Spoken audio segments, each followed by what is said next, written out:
I am religiously homeless. I am what you would consider an agnostic. I don't know what, agnostic what, because agnostic simply refers to without knowledge. But I use agnostic to refer to being skeptical, and I don't know why it is that I can't seem to make my mind up on what is truth and what is not true. Yeah, I'm religiously homeless, guys. I believe that, of course, the world looks... when you're somewhere in between reading, like, arguments for God's existence and arguments against God's existence, I'm like in the middle. And I'm like, that makes sense. I'm like, oh, but that makes sense. But like, that makes sense, and that makes sense. The best argument that I think that there is for God's existence would be something like consciousness, in my opinion. The best argument against God's existence would probably be the problem of, well, it's not necessarily an argument against God, but the Christian God particularly would be the problem of suffering and divine hiddenness. There are a lot of arguments. There are so many arguments, right?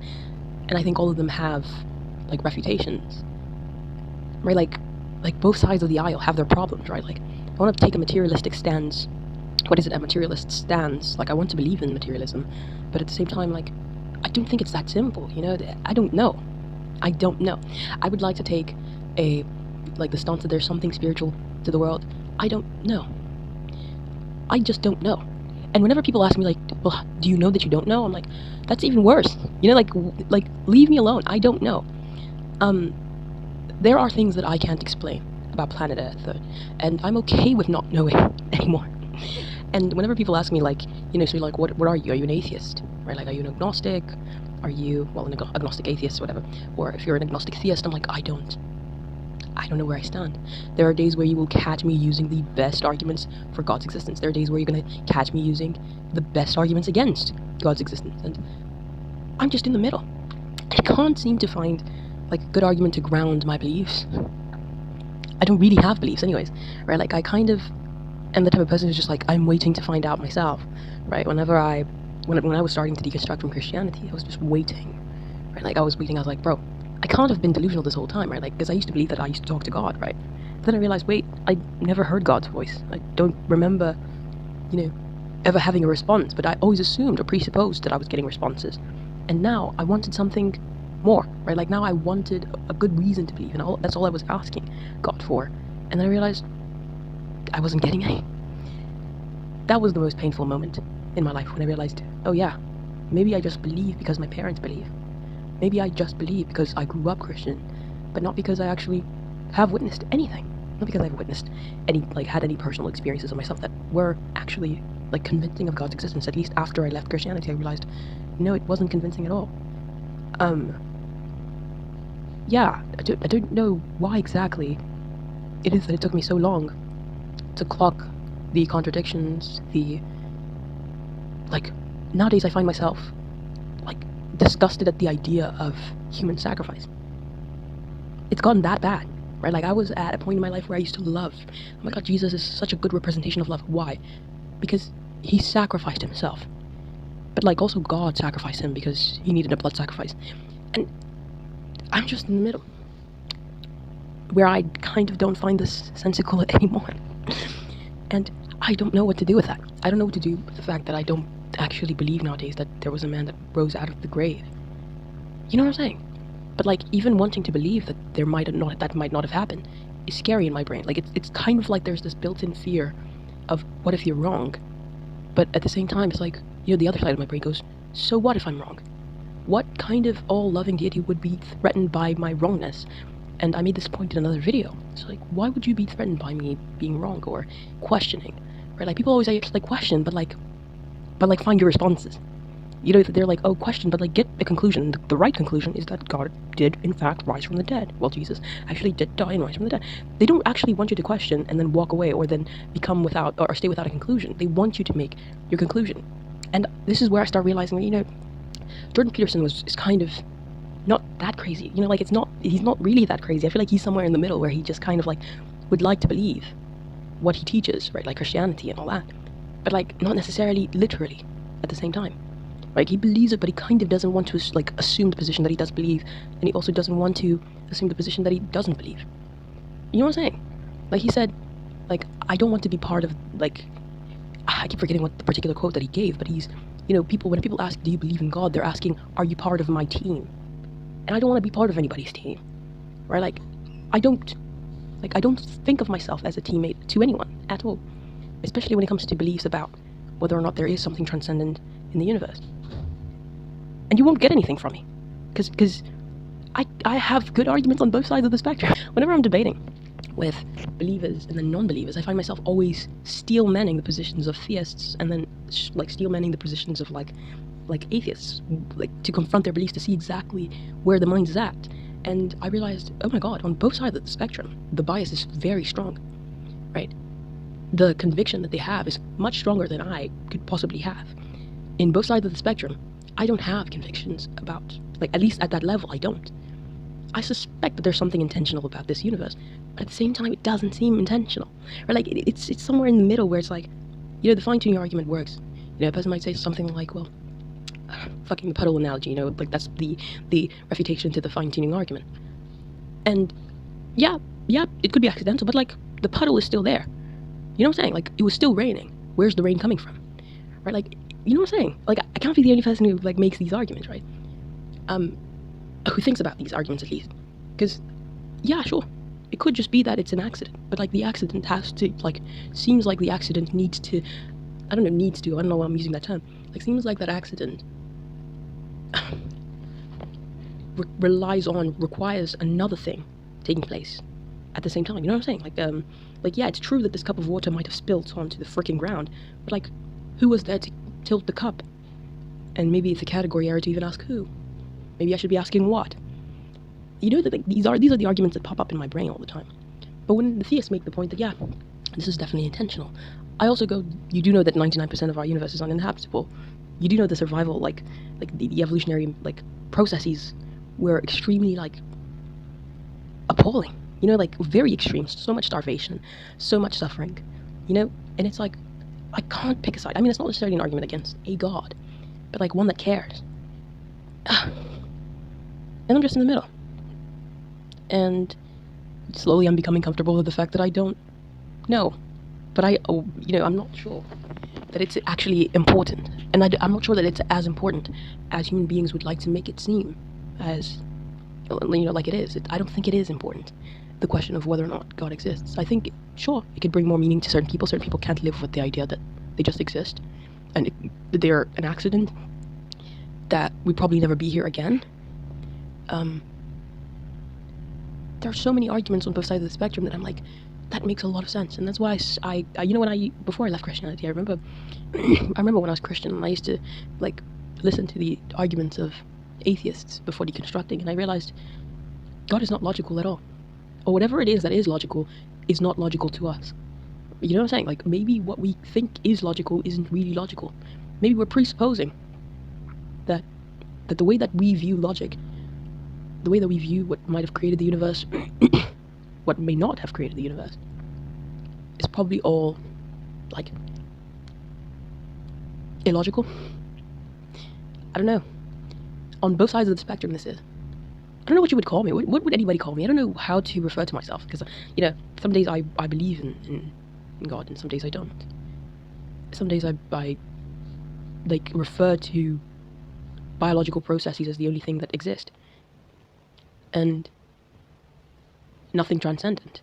You know, and idealists and panpsychists or spiritualists have different views, of course, but I don't find myself agreeing with anyone on these things, and sometimes I do, sometimes I don't. What do you call me? What position am I?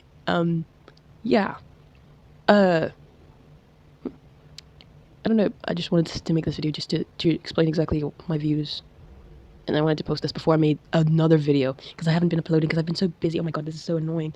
But yeah, guys, I'm so sorry I haven't made a lot of videos. I've been very busy, but I have to make a video about objective morality again. Yeah, it was how agnostic I am about everything, my beliefs, and yep, people might call me, and I think a lot of intellectuals tend to be exactly those annoying, like, they sound, well, Jordan is a bit of a pseudo-intellectual, and I'm not even gonna lie to you.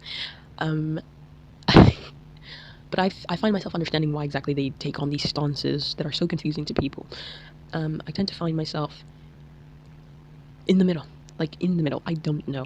But I don't really care. Like, you know what I'm saying? Like, I'm in the middle, I don't know, but I kind of don't really care anymore if it is true or not. I think divine hiddenness is also a really good, like, a really big problem for religion in general. but I tend to find myself being a bit more biased towards, like not wanting to have anything to do with anything, with religion, with, well, I'm always doing research about theology anyway, but theology or philosophy, they're really fun. I have particular topics. Can you guys guess what my favorite philosophical topics are? I really love talking about determinism. I enjoy that. I enjoy that a lot. I enjoy talking about, yeah, the Euphoria dilemma is one of my favorites. Surprisingly, the Euphoria dilemma is one of my favorites. I love, yeah, Hume's guillotine was also pretty good. Well, this was definitely one of the most mind-bending ideas, when I first started learning about philosophy, at least. It was very mind-bending, like where is the thing? Where is ought? Like, where is it floating? Like, you're just looking for the ought, and you're just like, no. And then people resort to like making if-then statements. But if-then statements rely, of course, on subjectivity, right? Subjectivism, right? If you want a particular outcome, then you should do this, right? But is it morally right that if I want to grape a woman, that I go ahead and grape the woman? You see how much of a slippery slope it becomes, right? And so, yeah, it's still all emotive. A lot of people do not like to admit that it is. I'm sorry if I went all over the place. I don't know if I've slipped up anywhere. I tend to have a lot of mind glitches all the time. Yeah, I don't know what else to add to this. Yeah, but I'm very religiously homeless, and and I don't know what to call myself. I don't know what people call the ones that like leave religion, or and don't necessarily identify with the term atheism. They don't believe in anything, like any god at all. One could be a pantheist, and I've tried exploring that idea. I don't know. You know what I'm saying? Like, I just don't know. I've explored, there's a lot of spiritualists on TikTok that I used to watch all the time, and I realized I don't believe any of this. I don't believe anything. There was a group of people that I used to follow on TikTok that would talk about how like we came to planet Earth because we chose to come to planet Earth, like, to live lives and upgrade to another realm, to another dimension or something like that. Like, we're here to fulfill something that we didn't fulfill in in our previous existence. I'm like, I don't have any evidence of your claims. I'm so sorry. Like, I don't know where y'all are getting that. I just don't believe you. It's the same thing with Christianity. A lot of people are like, well, I believe that the world, was perfect before Adam and Eve, and we ruined the world. I'm like, I don't believe you. I don't believe in this idea that Jesus Christ died on the cross. Forgive me, guys. There was a literal bug on me. Oh my god. Yeah. Anyway, what was I saying? I was saying, yeah, I don't believe y'all. Like, a lot of you are making up stuff, and I'm like, it doesn't really make sense. Like, I wanted so bad to be a spiritualist. Don't believe any of that, you guys. I'm so sorry. I don't believe. When people talk about astral projection and all that, I'm sorry, I'm not convinced. I think personal experiences are really bad evidence, form of evidence for like anyone. All religions kind of display have this kind of like version of a story where they say like, well, I prayed to this deity and I got this result, and or manifestation. Oh my god, I kind of don't believe in manifestation as well. Am I screwed, chat? I might be screwed. I don't think that you can control reality through like believing that you're controlling it. You know what I'm saying? Like, I don't think, people say like I manifested like somebody to come into my life, right? Like to like give you money. And there's also witchcraft talk. I don't believe y'all. Like some of y'all say like I burned this piece of paper and I got money. I'm like, no, you didn't. And especially when I go on TikTok and I scroll down in the comments, and then there's people saying it didn't work for me. Like, coincidentally, it was the day that you received your paycheck by a boss, and then you're saying that it's because of your magic. Okay, I don't believe you. Like, I have a hard time believing these stories. The same thing for anybody. Buddhists, well, not Buddhists, Hindus. I'm so sorry. I don't believe in Krishna. Like, I just don't. Yeah. There's so much that I don't believe. I don't believe Jesus was born out of a virgin. I'm so sorry. I don't believe in that story. I really wish I did. If I quote all of the stories that I don't believe from the Bible, we would be of like a whole entire freaking like century. I would not like it's endless. And I'm pretty sure that like the reason why there's so much emphasis on why exactly like Jesus Christ might be real is because, of course, a lot of us do fear being wrong about that because of the indoctrination that we got taught by our parents. And that's why I don't really refer to the resurrection of Jesus Christ so many times, because back in the back of my mind, right?